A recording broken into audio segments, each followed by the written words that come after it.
The specialists, Phil and Blake, are back, and today we are recapping episode number 6 of season 2 of Deal or No Deal Island. No Philip Solomon here today after that cliffhanger where it made him look like he was in danger, but I don't actually think he's eligible to go home at the start of this week. So there is that, but no Philip today. If you haven't checked out our interview with Philip, make sure you check that out from last week. Want to drop that in here right now. But Blake, here we are. We are diving into episode number 6. For the first time this season, we didn't have somebody actually get eliminated. Instead, they ended it on a cliffhanger where Philip and CK are yelling at each other. Blake, you're booing, but I have a text from you. And I'm going to read this out loud because I just need people to get this verbatim quote. This is pretty crazy, guys. Pretty crazy. He said, "That's another good episode, LOL." Now, I know that might not seem like a lot, but for Blake to say that was a good episode, he doesn't say things like that. Normally it's, I hate my life. I hate this. I don't want to watch this anymore. This is so terrible. Why are we even doing this show? And now here he is. That was another good episode. LOL. Blake, what is it about Deal or No Deal Island that's starting to click with your reality fan brain? I have to do my favorite sequence first, and then I'll tell you why I actually think it is firing on all cylinders finally. We have whenever I jumped off of this, I'm just going to imagine my entire family is on fire. And the only way I can save them is to grab this ring. R.I.P. to the Caderos. I could not save you. That jump by Stacial was so bad. I felt so bad for her because it was one of those where obviously the fear was getting into her a little bit there. Her fear of heights was there. But even if she didn't have a fear of heights, is she getting any higher than that? This reminded me of in what was it, Survivor 46? 2 seasons ago, somebody can't jump. Yeah, where Mariah couldn't jump, so they were doing jump training for her, and they kept showing her vertical, and she was literally leaving the ground by like less than an inch. Did people just forget how to jump? Was that not a thing anymore? Or open the jump rope schools or something? I think people are they overthink it. You know, I think that's really what it comes down to. I think you just overthink it. If you get to the edge, especially when there's like a ledge in front of you, if you told somebody to go jump at a basketball net, right? Like most of them could figure out, even if they're going to do a run up and then freeze and then jump, which you've seen so many people do, they're still going to jump. They're still going to be able to give their all to a jump. I think when there's a ledge in front of you, it freaks people out. I really do think it freaks people out. So that's what I got from it. Interesting. Well, this episode was jam-packed. I think what truly is happening is we have 9 people left, I think, and it completely worked out perfectly of like all the threats were safe. All of the lower non-threats are up for elimination. And then smack dab in the middle of everything is Lete. And whenever she has to make a decision, she's going to do honor or something that makes sense in the moment. And like some people are going to disagree, some people are going to go whatever, and like we're seeing all of this crazy fire back and forth, but we know we're not going to lose one of our celebrities, and we know we're not going to lose Philip. So it is kind of like, what a perfect episode of everyone gets to breathe a little bit, that we want to like stick around. They're all even more mad at each other. We have somebody blowing up an alliance because they feel like they were left in the dust after they cheated. Dude, we got to talk about that. Like, it was so funny seeing Joe's face being like, I don't think you can do that. Like, and instead of like, let's stop the presses, or she's immediately up for nomination, it was just like, we're just going to redo that. And like, I think that's an interesting thing of how many times does that happen on a production and you just don't show it to your audience, but like clearly it's going to matter narratively of like, Miss I am honor and I play everything with this CK immediately cheats whenever in front of everyone. And you're like, okay, so you're going to be all honor until there's like one maybe possibility you can get over. And like, I'd love to talk to CK about what's going on through her head of like, no, I really just, it was a lapse of judgment, or it was like, I purposely did that because I thought no one would pay attention and there's not 15 cameras. Well, it's funny because now we're in season 2 of Deal or No Deal Island. And in season 1, Boston Rob cheats in the last challenge, or one of the last challenges of the season. And the thing with Boston Rob when he cheats is you're not really like, he doesn't really like go like, oh, that's not like me. He just more blames it on the producers of like, well, you didn't explain the rules right. Right. Like, whereas CK is like, oh, I got caught. I am so sorry. That's not who I am as a person. We're sitting here as an audience like, It literally well, is. well, we don't know that really about you. Like, and I feel like she tried to save face, but like Willie D says, she really thought she'd get away with that. Now, granted, we did just see on season 47 of Survivor, Rachel Lamont trying to steal her rice in her pant pockets, and she doesn't get away with it. She gets caught, but she ends up winning the season. However, I think there's a little bit of a difference, right, between trying to steal some rice because you're like, I'm just hungry, and trying to manipulate a game. I mean, Joe's reaction of, what did that just fall back in? And then he comes to the realization, and there had to have been, I'm sure if Will was doing this podcast with us right now, he would call out exactly what happened, but there had to have been a challenge producer or somebody sitting there going, you can't do that. We need to shut this down. And I'm sure there was some sort of edit that made it better. And I'm sure that CK got yelled at a little bit more than what we saw here. But then Lette gets really mad, and rightfully so, because CK's trying to put Lette on the spot as much as she can. The whole thing is just crazy to me. And again, these challenges are so convoluted. They really are so convoluted. Oh like, my I can't think of God. another Like, word but convoluted. And so for when they're so convoluted, it's almost like you do forget you're playing a reality TV show and that you're not just playing a board game with your friends. I don't know, like if you were playing Villainous and you were playing as the evil queen and you totally cheated at one point so that nobody would notice. I'm not calling anybody out specifically, oh but my maybe God. Blake, when he did that when he was playing with my wife and I, and he thought that he was going to get away with it, It's and then I called him literally a out on it. one-time thing. You've mentioned it 15 times on the And I'm just podcast. saying, It's just a lapse of judgment, you know? It wasn't in it's front not of who any you are as a person. cameras. Yeah. It was, I know you guys are, maybe that's the idea of a brand new person playing this when they're up against legends like Parvati and Dr. Will and David, is like, maybe I cheat a little bit because I need to level the playing field here. And maybe that's what's going through CK's mind. I think what was super funny about this situation is like, it just immediately blew up an alliance. It immediately blew up like someone's psyche. It immediately blew up everybody's like I they can't even pretend that they weren't involved. It's like you and like I think what's funny about this ever moving, like, you can't take one alliance all the way through because you guys are not going to be safe. Like that happened with Maria Grace last week of she's the only one not safe. So she gets eliminated because, and like, that's how your alliance has to work, is like, we're going to work with 5 of us and hope we get further. It's not guaranteed that us 5 will be the final 5 because of how the cases work. Yeah. And like, you have to kind of take that at face value of like, that's a pretty good thing. And I don't want to work with those other people. And CK gets the short stick and immediately goes, you guys don't have my back. Well, and Philip talked about that in the episode last week a little bit, where there's a different strategy to a game like this than there is to Survivor, there is to Big Brother, there is to The Traders or one of these other shows, where every time you put somebody up, they have a 50-50 chance of surviving, and they can turn around and just pick somebody else to go home. So you really do need to find a way to play a middle of the road game. And I think that, you know, somebody like Lette has been playing a very middle of the road game. And now CK blows her up, blows up Philip, does all of this. At the same time, I don't think anybody's taking CK all that seriously. And this ultimately is just going to lead to everybody hating her so much more. And it did feel like, okay, I got caught, so now I need to put a target on somebody else. Hey, all is fair. That's what you're supposed to do when you're playing these types of games, right? Like, if you feel like you're the one who's in danger, spin it on somebody else. Make them look like the bad guy. But I did feel like all of this kind of came out of nowhere. And the people who were playing good middle of the road games, your Phillips, your Lettes, all of a sudden their backs are against the wall a little bit more. And so now you're sitting here and you're going, okay, are the celebrities just going to run this? Like, are the celebrities really going to win this with Dixon?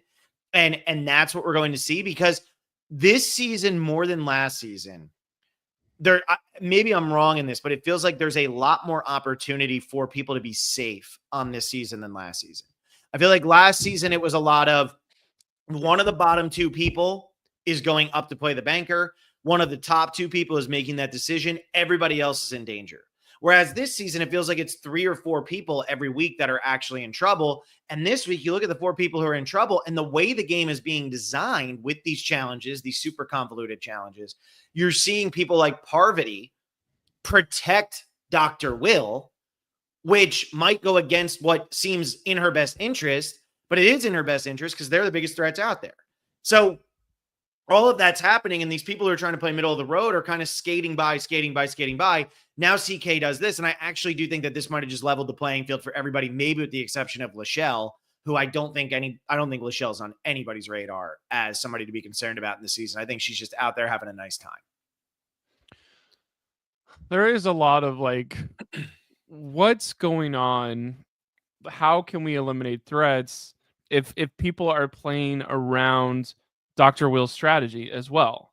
Of like Parvati grabbing a case for Dr. Will. Even the Peacock or NBC Twitter was like, this is the type of strategy we live for. And I was like, interesting marketing of like, we definitely have somebody for Deal or No Deal Island doing the tweets of like, they know what kind of clips people want from their Twitter, and they are pumping them out like crazy last night. And I was like, kudos to them. I really like that strategy because they do need Deal or No Deal to catch on. And I think we are in a 3 or 4 episode probably story that's going to be really compelling where people will remember this stretch of episodes.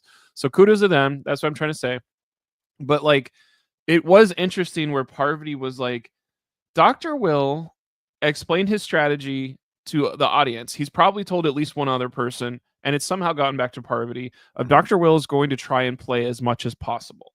And that's bad for me because if any of my crew is separate, like, yes, Dr. Will 50-50 goes home, but he's smart and can make that 50-50 be a 69-31. And then it's like, oh, he's going to get one of my people gone. So what I'm trying to say is Parvati going, I will pick a case for Dr. Will that keeps him safe is crazy because you want Dr. Will out, but it also protects your whole squad unless Dixon is left unprotected and like just yells at CK, I'm going after you right after you went after me. Yeah. And it's like I don't know if that's why there's a cliffhanger because it's such an easy like CK just had Dixon yell in her face and it's not really too much of a no-brainer of who she would eliminate if she gets this good deal. But it was just an interesting thing of like, great idea for Parvati, but she's 1/2 case away from, if she gets the Maker's bust, she's up for elimination. And like, if they're like, CK, no, this is actually part of the plan. We're going to give you the shot.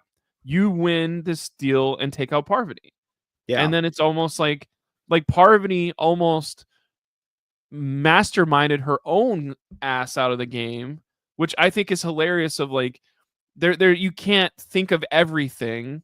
Like we know watching Survivor, we know watching Big Brother, of the 10 years of doing it, we know like, don't put yourself in this position at the merge, or don't ask Jeff for extra shit because he'll be like, well, if you do that, I'm going to take your machete. And you're like, oh my God. But we don't know what those don't get yourself intos are for Deal or No Deal Island yet.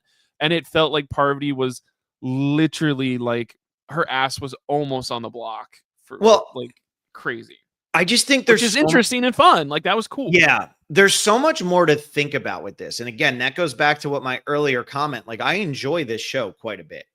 I do think ultimately season number or I'd originally always felt like, you know, maybe Deal or No Deal Island's a better show than The Traitors, just because The Traitors, the concept is so silly. This season of The Traitors is blowing this season of Deal or No Deal Island out of the water, and there's really no questions about that. But what I do find very interesting about Deal or No Deal Island as a show is there's so much to be thinking about at all times. It's almost like you can't be on top of everything. You can't be in control of everything. You can think of oh, I got to do this. I have to do this. I have to do this.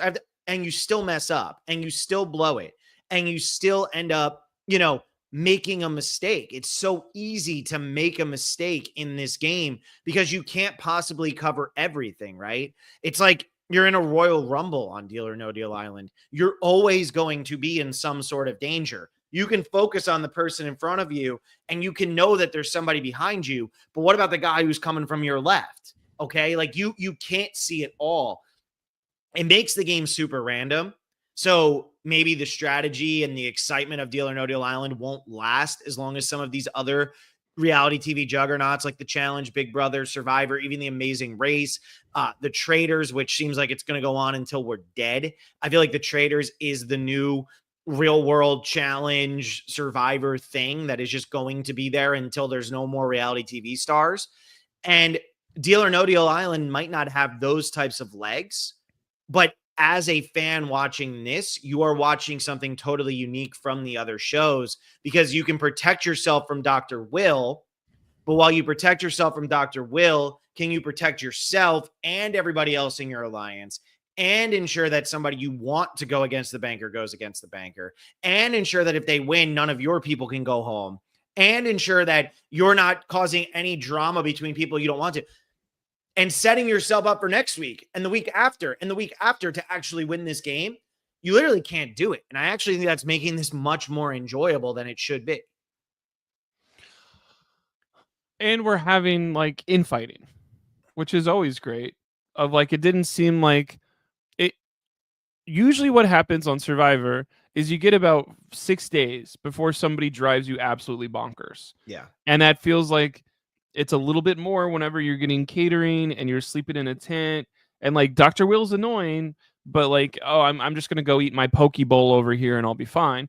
But like now it feels like we've reached the 7 days of living together where fish and in-laws go bad or whatever. Like I don't want to be around some of these people while my poke bowl's being heated up or whatever. You don't heat up poke bowls, but like it is a thing where why is Philip mad about Parvati? And like I think I love analogies more than anything, but if you told somebody like I don't like when people do something of like I was bullied for being fat in high school. If you share that with somebody and they go, Dr. Will's probably someone who made fun of fat people in high school. Like that person doesn't gingerly talk about it or like it is manipulation. That's blatant manipulation. If you were like, oh, Dr. Will, I bet he bullied people in high school. That's a little bit less blatant. Or Dr. Will, probably being a plastic surgeon, has talked to a bunch of fat people and done lipo for them and probably doesn't care about fat people. Like, that's crazy. But like where I'm getting at is like Parvati straight up said, Dr. Will's probably somebody that would have bullied you in high school. And instead of that being received well, I don't know. It seems like such a gross misstep from Parvati of like, we don't see all of her conversations on an island for Survivor. Who knows why she lost the Traders because of a moment like this. But Parvati may very well lose. She lost an ally. She may lose the game because of this. I think they left it in on purpose of like, why would you say that to Philip when Philip clearly has a way he wants to think about his growing up, his stuff matters to him. He wants to be a person where you can look on screen and be proud of somebody who has gone through trials and tribulations that he has. Why take one of his trials and be like, Dr. Will probably would have been a roadblock for you instead of somebody that helps you is crazy to me. Yeah, AJJJJJJ, maybe I said enough, maybe I didn't. Why does Philip have a one-sided beef with Parvati? Here's my thing. I agree that line seemed kind of harmless. It really did. Like, it didn't seem like it should have been something that irked Philip so much. And so I wonder if that was the simplest version for our TV viewing audiences. And if there wasn't a deeper, more, a bigger conversation going on between Philip and Parvati that maybe ultimately led to Philip kind of getting annoyed. Maybe Parvati had really been harping on this as a reason to get rid of Dr. Will, or maybe she said something a little bit more that we didn't see. to me, it felt like the reaction was a little strong for what was said. But then again, I don't know what that was like because I was the person who was 79 pounds You until were freshman year of high you were school. So, the bully. no, I Oh couldn't be a god. bully because I'd get snapped in half. But like my thing is, I am curious why that bothered him so much. And I get what Parvati's trying to do there, but I almost wonder if maybe Philip was just aggravated that she's trying to manipulate him with something that he is more sensitive about. And that's why he ultimately is just like, Parvati, that's not what we're here for. Because I get like with other people in other seasons, this might work for Parvati to get them on the side and be like, don't you want to get rid of the guy who would have bullied you as a kid? But maybe at this point, Philip's like, I'm over that. I don't need to deal with this. Who is Dr. Will now? Well, Dr. Will is the one going after Parvati. So really, Parvati's just trying to save her own ass with this. Right. And I think, why is he mad with Parvati? Parvati lied to him. Yeah. And he was lying to Parvati as well. We did get a little bit more insight on that go watch last week's episode. But it is like, oh, you're going to lie to me. And I thought we were 100%. And I did want to kind of be hypocritical because this is my first opportunity. This is your 7th opportunity to win some money. So like, I do have some criticality of like, I'm going to make you be more what I've seen you on TV instead of what I'm actually going to get. I think another moment that blew my mind where I'm like, what am I watching? This is fun. Was Dr. Will being like, what season of Survivor Australia did you win, bro? That was great. And he was like, no. Now, do you think Dr. Me? Will was tipped off in some way here? Like, I get his reasoning of saying you're too polished for this to be your first time on TV. You know what you're doing. You're too charismatic. You're too good. He's also got to be feeling something with the Australian accent for sure. Because, like, why is there an Australian guy with long flowing hair on this season? But do you think he was tipped, or do you think he's really just figuring this out? I think here's one thing that I have not complained about. I've complained about this, but like, whenever you do traders where it's half newbies and half celebrities, it is kind of like, at a certain point, if Suri is still in the game, she's a trader. Because the traders would eliminate Suri because she's one of the best players of all time. And so I think this is very true of, if you are a reality TV mind, you know certain things like this. And that's what Dr. Will is, a reality TV mind. Why are David and Parvati aligned? That doesn't make a lick of sense. Yeah. And because Parvati usually aligns with women in her winning seasons, and then like Russell. And like, who did she align with on traders? We'll see what happens. So like, with her aligning on trader, she was really screwed because she was just stuck with Dan, and the traders. Like I said, it's Phaedra didn't like her at all. Yeah, it's a nonsense starting point because you're not everybody's on the same. You can't even take points of data from that. It's data points. So what I'm trying to say is, Dr. Will is like, I don't think David and Parvati would be aligned in a regular season of this stuff. They would be at each other's throats, but their mom and dad, what did I miss that first day where I wasn't voted in? And then the only thing I think you can think of is like, he must be someone like me, and he's Australian, obviously. So what's the one show I know from Australia? And he even said, I actually don't know if there is. I thought David actually played this off really well, where he said, like, is there Australian Survivor? I don't know. Like, or he called it Survivor Australia. Is there a Survivor Australia? The way he says it, and Dr. Will's like, well, I don't know. I think that helps David because Dr. Will probably really doesn't know if there's an Australian Survivor. Like, Dr. Will could probably care less if there's an Australian Survivor. But that is a really good point that you bring up there of, if Parvati and David are really tight, why are they so tight? What is it that's making them bond so much stronger than Parvati is bonded with anybody else there? There's got to be something up that Dr. Will doesn't know, and he's kind of onto it, which is very fun and interesting to see. And I do want to say, I think Dr. Will got what he wanted from this conversation easily. Yeah. Because David's face drops so dramatically during like if you go back and watch that, there is I kicked the soccer ball in the house and broke your prize lamp, mom, I'm sorry face in there. And I was like, David, you're giving up everything. And like, Dr. Will's so good at that, of like, Like, why lie to Dr. Will in that point? Like, is he going to blow you up and go say, oh, David was on a show? At this point, nobody can really care. You're 6 weeks into your new show and your new experience, or 6 days in. They're not going to be like, I'm throwing all that out. Like, you're already made your alliances at this point. Yeah. Also, I have to throw this up by Fender, though. Binged Big Brother 2 after last week's episode, and Dr. Will is that guy. Binge the whole season after last week's episode. Blake, is that the smartest decision Fender ever made? That's like 27 hours of content, maybe. But you're Actually, not watching it's all less, of the, yeah, you're not watching all the less live episodes stuff, right? No, Yeah. that's still 27. Phil, it's 3 days a week for 9 or 10 weeks. So 27 or 30. It's iconic. I mean, it's literally 2001. Like they do 9/11 happens while they're in the house. That's a touchstone where you could be like, if you weren't born for 9/11, you can literally go watch and see how 3 people interact, because it's final 3 at that point, which is crazy to think of. Like, our finales next week and this is what's happening. Weird segue, but like, yes, Dr. Will is that guy, and it is fun to have the context, because then you're not like, who's this loser? You do have the, oh, this is just another bag of tricks, or another, not costume that Dr. Will's putting on, but I would say like another uniform of like, I'm going to work and this is my scumbag uniform because I'm choosing to be a scumbag on this show. And it's working. It's working. It is like everybody wants him out, but now other people who feel like they're threats are trying to protect him. Speaking of scumbags.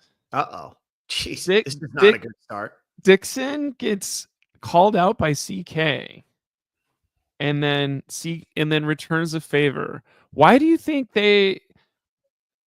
she went after him? Because of Storm? Is that her reasoning? That was her reasoning. She didn't want it to be a random stray. He got rid of somebody. Yeah. So, and Mate Soto here says, but it isn't a uniform. Will has always been a scum. Okay. Don't come at Blake like that. Blake is a great person. All right. Blake is not. He donates to the food bank, probably. I don't know. No. So yeah, it seemed like that was her reason. The thing is, and this is something that I hope the show gets better at as we move away, because I have seen, talking to Philip on the podcast and then having some of the statements that have been made on the show, I hope the show gets better at showing the in the hut life, like getting better at actually showing the social game that's going on that we as an audience aren't getting to see. Because I do feel like a lot of the alliance making and everything is happening in those tents at night or when they're just hanging out, whatever. And it doesn't seem like it's all that fun to look at. So the producers and the camera people are trying to avoid conversations happening there. And they'd rather have them happen on this private island. Look how beautiful the ocean is. Look at the dock and all of these different, comfortable chairs and swings and whatever. And I hope they get better at showing that other stuff, because I'm sure there's more with Dixon and CK there than what we were led to believe. I do feel like Dixon is probably doomed in this situation, but I think there's so many more layers to it than what we've actually heard.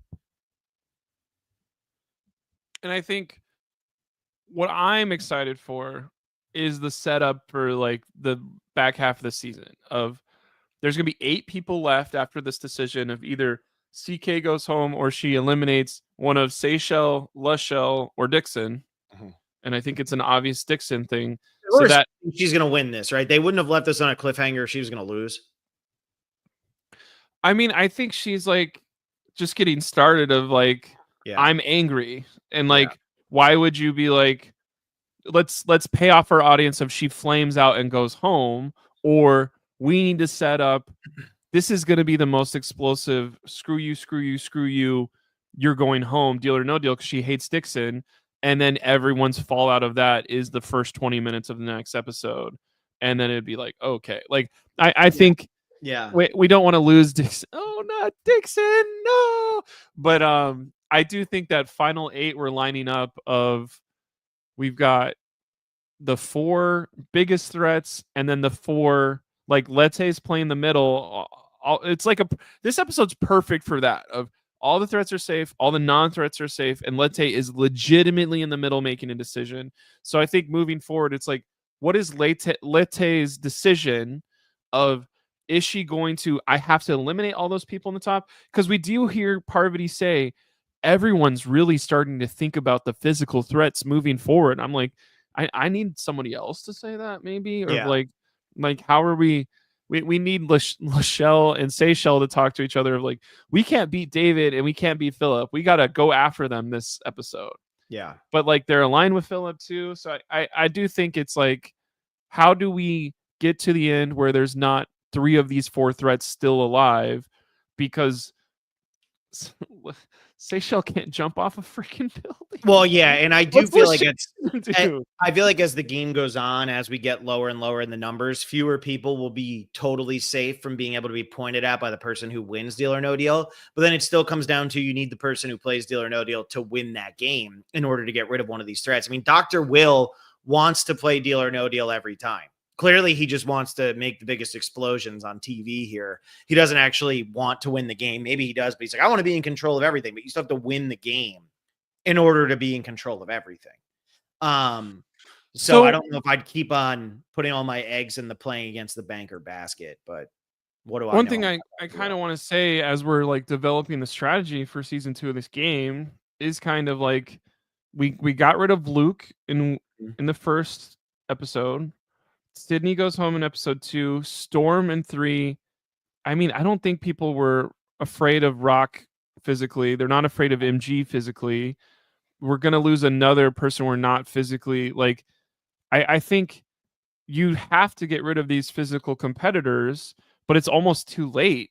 Of like, Dixon getting rid of Storm almost just like blew open the game of like, now David, whenever he wants to take the best case or whenever Philip can, like, I think what's funny and hard to connect with is the idea of like, oh, it's going to be based on the draw we do. We're randomly going to be given these decisions. And it's almost, you have to randomly get the draw to go after, I'm going to go grab a case for David and get him the low case immediately, is probably how this was developed. But somehow all the threats are safe. Yeah. And you're like, how did this clear competition where we could sabotage end up keeping all these people good to go? And there's no clear, like, that person needs to go. And this almost feels like a tribe swap situation. If you could have been swap screwed here. Yeah. And it's like everyone got on perfect tribes. You're like, what? Yeah, I am curious how this will play out, because I feel like if Dixon goes, it's clearly CK, Seychelle, Lachelle. But then it's also like, but not really, because nobody's going to want to work with CK. So now CK, here's the tricky part. If CK gets rid of Dixon, CK might be getting rid of one of the few people who would be willing to work with her, because right now she might almost have to go to the family in order to move further in this game, because she just called out Lete and Philip. Philip, we got the comment here from Fender, because Parvati thinks she can play Philip, and he proved that if someone goes low, he'll go underground. He's going underground. I mean, so Philip's that is one of the he's not working with her. Okay. We just had Philip on last week, but you watched that episode yesterday. One thing I want to say is that's a crazy line, Philip. Great. Like, do you have that one? Like, you're flying to Panama and you're like, man, if anybody ever says they're gonna take the high road, I'll go on the Underground Railroad, is crazy. Yeah. But that's what he's implying. Like, go look at the history. He made a Harriet Tubman reference, didn't he? Yeah. You haven't thought about these people in 15 years, probably. Go read that Wikipedia again. Get some History Month going. And it is an interesting cliffhanger of Philip is not the person doing the deal. Mm-hmm. He's not somebody that's even like, I think one thing we say in Drag Race fandom, which was, that's a lot of talking for someone who's safe or whatever. That's a lot of crying for someone who's safe. And Philip, can you just sit there while something, and like, thank God he can't. That's why he's on reality TV, is you do want to put the people who can't sit there and just let it blow over. He's like, because honestly, Parvati's kind of goading him the whole Deal or No Deal time of like, Philip's been naughty. And I do think there's some people that she's been aligned with in the past that would laugh that off and go, oh, you know me, like we're all playing a game. But Philip is like pissed. Yeah. And like, no, I'm not going to go there. You're not going to get me mad. And then CK puts another layer on top, and then he immediately goes there and immediately gets mad. I think the other thing we're forgetting about is Latte literally says to CK, if you are still around, I'm going to take off your freaking I'm going to kill you. Yeah. It's like, get out of my house. No, I love that. I thought that was great from her. Yeah, I like it though, because I also feel like with some of these civilians, air quotes, I feel like with some of the civilians, some of them are pushovers. Some of them don't do much. Or you get somebody like Seychelles, who it does seem like sometimes is just being loud to be loud. Like early in like the first episode, it seemed like she was just being loud to be loud. I feel like CK felt like she could push, and we finally got Philip to be like, all right, this is my time. Like I'm gonna show up now. And that was good to see, because on the first season, we didn't have it really to that extreme. And it's nice to see civilians fighting with civilians on this season and really going at it, because that makes for a more interesting game. It can't just evolve around David, Parvati, and Dr. Will, and every argument goes towards them because they've played games before. No, it's good to see some of these other people breaking out of their shells, and CK's big time on the defensive because she cheated at the game and now everybody's against her. But then Philip is like, well, I'm going to be defensive because I don't feel like I can trust Parv as much as I thought I could. I don't really think that Parv has my best interest in mind. She pissed me off. And now you're blowing up my game. It's time for me to show up. And I think he did. And I think that was fun. It is a good cliffhanger, and it's a different ending than we've seen the show have because of two civilians. And none of the power players are in danger. And Philip's not in danger. But it's still an interesting cliffhanger. Have you watched David's season of Survivor Australia? Yes, I watched his first season, and I have 2 episodes left of All Stars. So, okay, text He's me incredible. which one he wins. Text me which one he wins or whatever. Yeah, he wins All Stars is what I have learned. If he doesn't win All Stars, I will be floored. So he is the Amber or Sandra, Heroes, Vicious Villains. But like, what I'm trying to say is, I don't think we've seen all the juice of David yet. No, we haven't. So I'm trying to set up the second half of the season. We are officially 6 episodes done. There's 12 episodes. Like a Dr. Will boot episode, a Philip boot episode, a David boot episode is possible. I think CK, whether she goes now or whatever, like somebody's going to get backstabbed. I think we just have like, if you thought the last 2 episodes were good, we have at least like 2 or 3 major, like these people all can't get to the end together. So somebody's going to get backstabbed. If we're already having somebody blow up on it, felt like, okay, CK cheated, she needs to go home, but she's going to make it, she's going to blow up everything. Like, I'm sure that everyone thought that this was going to be an easy night, and it blows up. And like, I think there's just going to be a nonstop, like these challenges are going to matter way more.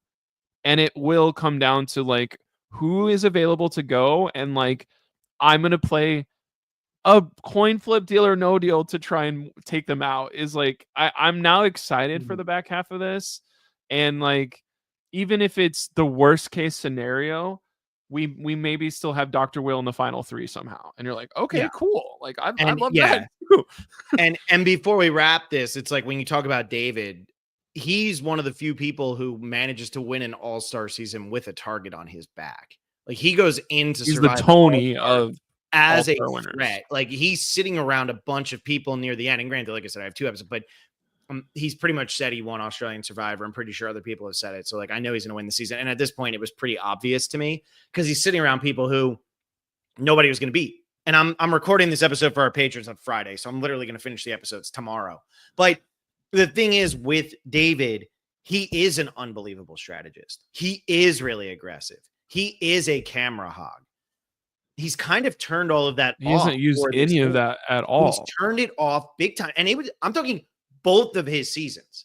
Like both of his seasons, he's incredible. He pulls, I would argue, and you know I love US Survivor more than anything. Australian Survivor, people overrate like crazy. It's still very good, but it's overrated as hell. He pulls one of the greatest moves in Survivor history, like in the history of any version I've seen, at Final 22 of Australian Survivor. Like, it is just, that's the type of game he normally plays. It was Final 22. They were a threat. They had to go. Dude, here you go. The Daisy boot. Phil loves it so much. It is so ridiculous. I mean, explain it for everyone, because I'm a lot of people aren't going to watch Final 22 of that. I would blow it, but essentially David is leading one alliance, and then this guy Matt is leading another alliance, and they are working together. And look, I binged the hell out of it, but they essentially pull a blindside on somebody while working together, but being on opposing sides of everything that's going on. And it is so unbelievably well executed. And you just like go watch a YouTube video about it. It's one of the best moves. And it happens so early in the season, but that's how David plays. David can't take the easy route. He can't take the simple route. So I am a little shocked that he has taken the easy route and he has taken the simple route on this show. But I think he also realizes this is a different show. He doesn't really have a choice. And if Dixon does go home in the first 10 minutes of next episode, that's the shield that he was talking about of like, I don't really care if Dixon goes. Like, I think that will kind of like, okay, I need to win one of these dailies. I need to get the best case. Like, I don't think any strategy when it comes to I'm going to take over the deal or no deal thing. I think that's Will's strategy that he's going to stick to. But there's no real merit to that because it's a 50-50 coin flip every time.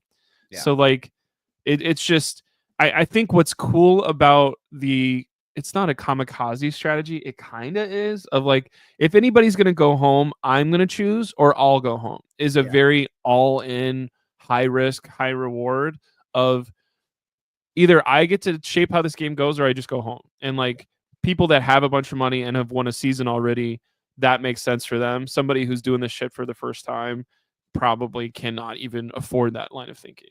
Yeah.